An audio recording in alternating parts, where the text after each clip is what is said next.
I'm gonna lunk your speed. I can't believe you went with that. Welcome back to a Power Trip Welcome Retrospective. back to a Power Trip Retrospective. Yes. Where he thought he was gonna speed my lunk. Sounds so good. Lunk my speed. Seriously, there is no way that you can play that off. There's nothing. I got nothing. That was the best I could come up with on such a short notice. Let's go lunk this speed. Lunk the speed. Lunk the speed. Speed the lunk. We're doing Spelunker. We're doing Spelunker. We're Yes. spelunking and lunking the speed. Oopsies. So stupid. Well, don't say it. I gotta mute my phone. I'm sorry, but this All I right. can't. Okay, we're done. Alright, so All we're right. doing Spelunker, man. They were Spelunker. developed by IREM and Okay, Graphic- why don't you just calm down? Why don't you just calm down? Graphic Okay, Pros so the game. Image Dick Micro Penis. Oh my god. Yeah, you know the info.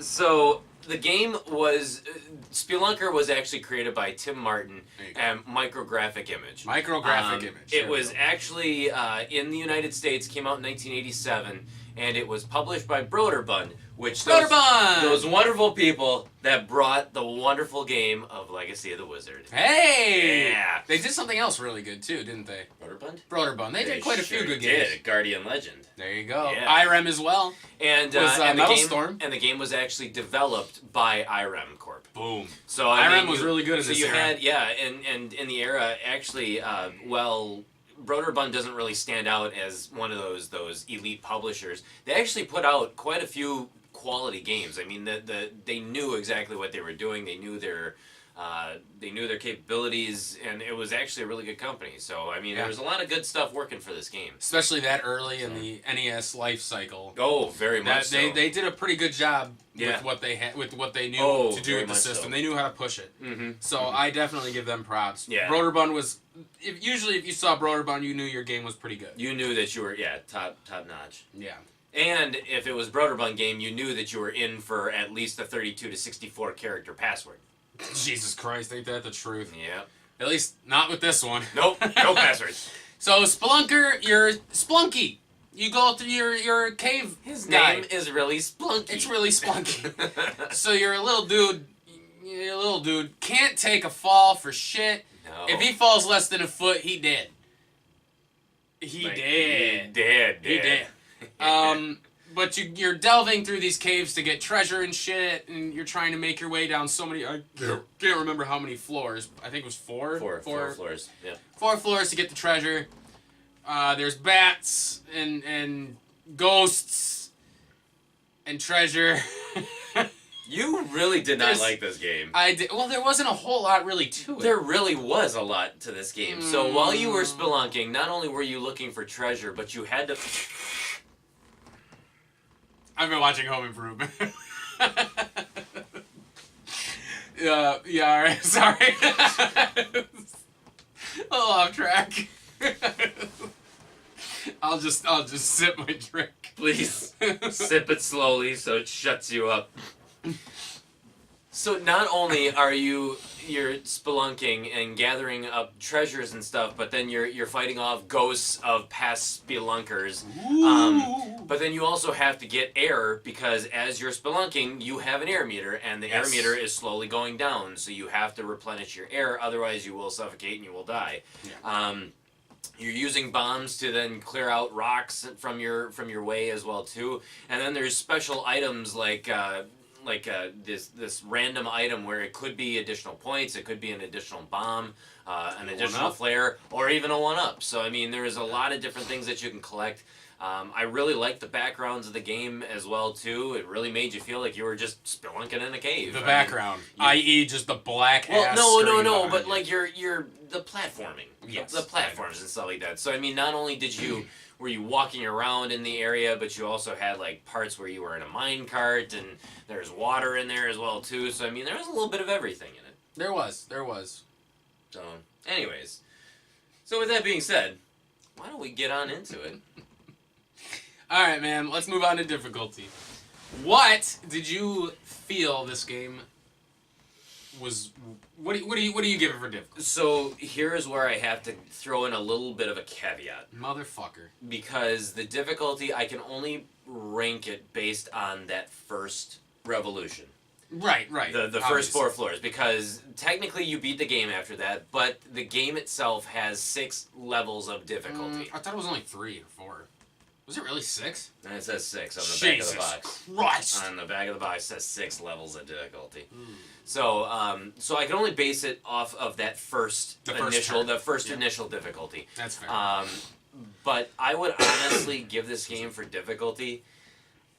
I would give it a 3. Really? Actually, 3 or 4. Oh my god! I gave it middle of the road. I gave it a 5. You do realize I beat it my second go around.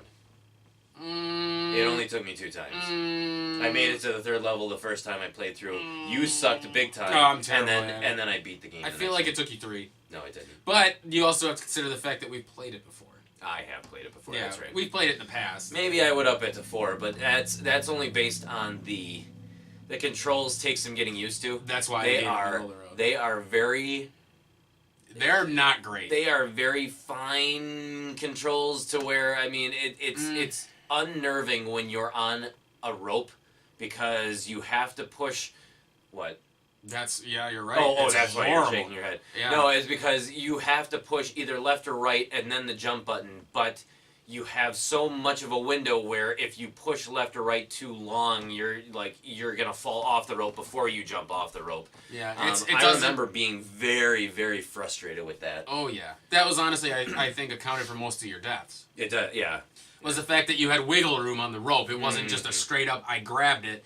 It's like you could kind of slide around on it. Yes, you could. And that's why I gave this middle of the road is the fact that you can't take a fall. No. So, I mean, if you're even just going down a decline, like a slight decline, and you jump, you're going to die. So, I mean, and then the rope jumping, and just, this game is so treacherous. And there's so many things that can kill you. And all the platforming, too. The precise platforming and precision jumping and stuff. Yeah, there's a lot of stuff that can kill you. Yeah, so I feel like middle of the road feels fair, because it's about average. But I suppose if you're talking just the first turn, I would say 4. 4, yeah, you're probably right. 4 does feel fair. Because, I mean, the ghosts really aren't that big of a deal. You have plenty of ways to get rid of them. Yeah. We used that, little machine gun thing, which was, I think, I don't know what it was. It wasn't a gun, but it was, pumping them, with oxygen or something like that.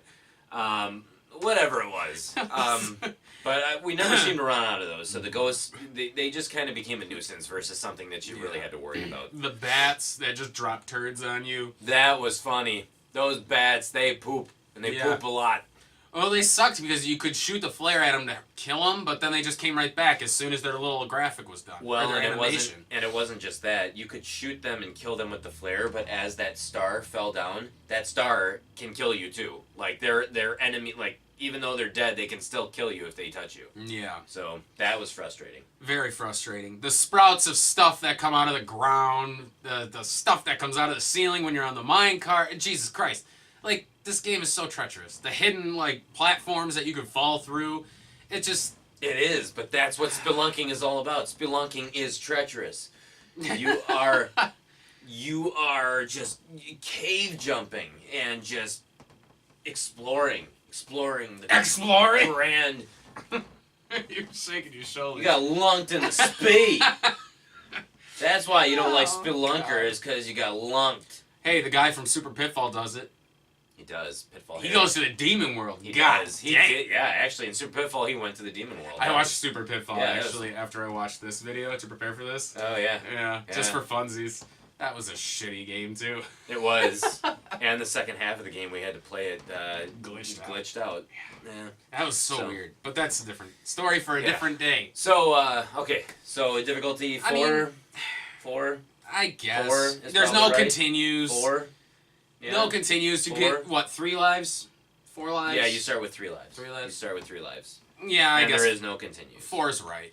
Let me make that note change real quick here. So, we'll go with a 4. That feels fair. So yeah, let's move on to fun. I don't really care for this game. I'll be perfectly honest with you. I think the controls are nice. There's one song, maybe 2 songs throughout the whole game. The song when you're going down the elevator to the next level, and then just the overall general song of Spelunking. The graphics were okay. I gave it a 3. Wow. I really don't think this game has that much going for it, to be quite honest. As far as Broderbund's games go, I feel like this is kind of not super great. It's good. I would say it's better than most games that, or a lot of good games that came out on the NES at the time, but I don't feel like it was their best performance. So 3 is a 3 for me. So I'm just trying to think I hate you so much. how high I want to go with this one. Because this was a really good game. Might have been the best that was on the system. Yeah, it beats out Legend of Zelda. Yeah, I know it totally. Legend of Zelda is so forgettable compared to Spelunker. Good old Bill Murray on the cover. No, it's not Bill Murray. He looks like Bill Murray. He looks like Bill Murray on the cartridge. No, he doesn't. He does to me, dude. So, anyways, no. What I give the game for fun, honestly, and you're I'm gonna not, disagree. You're going to disagree, And you're not That's gonna okay. sway me. I give it a 5. I fucking hate I you give so it a 5 for fun, and yes, it doesn't have much going for it in the sense that, I mean, the graphics are like they're okay. The music, definitely not a good variety of music because there's only just like the 2 tunes basically.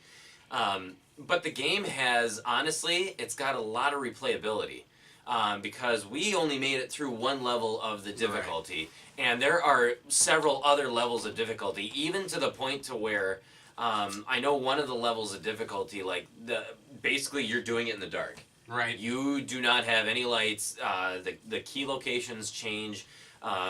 I feel like And so I think that there's a lot of replayability with this game. Yes, it does get repetitive very quickly because there's such a limited amount of items and resources that you're looking for, and there's a finite number of ways that they can challenge you because you're seeing the same challenges over and over again, just in different locations. But as far as the replayability, I mean, it's easy to pick up once you get going, and then I actually did find myself having a really good time while I was playing it, albeit it was frustrating at times because of the controls. Right. But as far as like exploring the caves and stuff like that, I did have a good time, and I could see the enjoyment and the replayability that a person could have with this game. See, I feel like that would be a pain in the ass, though. Because let's say you get to that 2nd or 3rd playthrough, and then you die.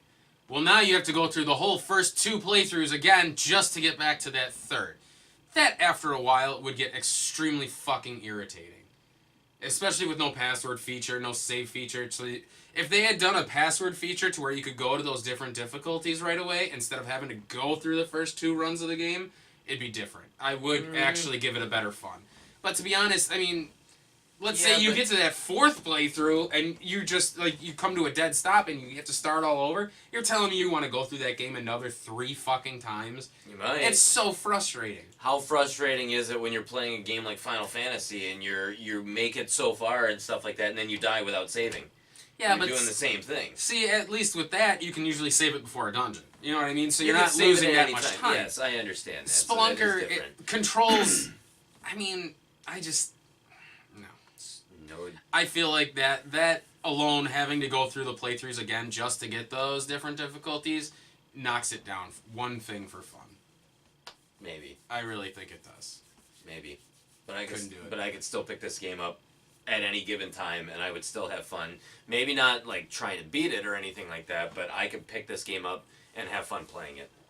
No problem. I guess you're a special individual. So I'm keeping it at 5. 5 it is. 3 for me, 5 for you. 4 in the middle. 4 in the middle. 4 or more. Oh, let's stick with a 4. There you go. 4s are on the board. All right, let's move on to the price. So, according to... Well, what did you pay? Oh, that's right. Oh my god. What did you pay for Spelunker? What did I pay for Spelunker? I think... No, you did not. No, you did not stump me. I actually bought Spelunker. It was $5, and I bought it at 7 Mile Fair. Hey! I did. Really? Yep. $5. $5. All right. Yeah. According to PriceCharting.com, this game goes for $9.10. $9.10. Cart only. Yes. Do you feel that is worth it? I do. I'm gonna agree. I do. I think I it is will worth agree it. with you. I don't think this game is not my personal favorite, but you get quite a bit for it. You do. I will say. You do. It's actually one of those games that I think it's cheap enough to the point to where you can pick it up regardless of what genre of game that you like. You're going to enjoy this. Yeah, fuck you. What?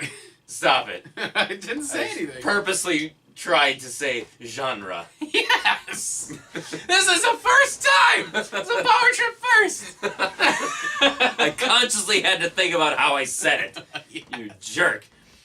But regardless of what style of game that you like, this game is a platformer, but honestly, it can really appeal to a lot of people. The explorers, the platformers, the action adventures. I mean, Absolutely. it really does like cover a lot of different styles of gameplay. Mm-hmm. And like I said, it's a very extensive game, and it does have a really high replay value to me, at least. I would say so. So I think that at $9.10, if you can find this game under $10, you really get your money's worth. I mean, it's not going to be a gem or a really great blow-em-away game, but I mean, you're going to get your money's worth. For a casual pick up and play, I'd say you Absolutely. can't go wrong for No. $10 for this game. Absolutely. It's it's one of those you just kind of lounge around and try to play it. Just play it, yeah. Yeah. Just try to play it. So yeah, I'll agree with you wholeheartedly on that one. Definitely worth it. So fuck, there you go, man. All right. Spelunker. Lunked by the Spees. Lunked by the Spees, man. Yeah. So hit us up on Facebook. Hit us up on Twitter. Go to powertripgaming.tv, takes you right to the channel. Watch our Spelunker video. The link is in the description. Yes, please. Absolutely. So, next time on Power Trip Gaming Retrospective. We will review something better. Yes. I'm gonna lunk some Spees, man. Let's go Spelunking. I'm gonna splunk. Goo-goo!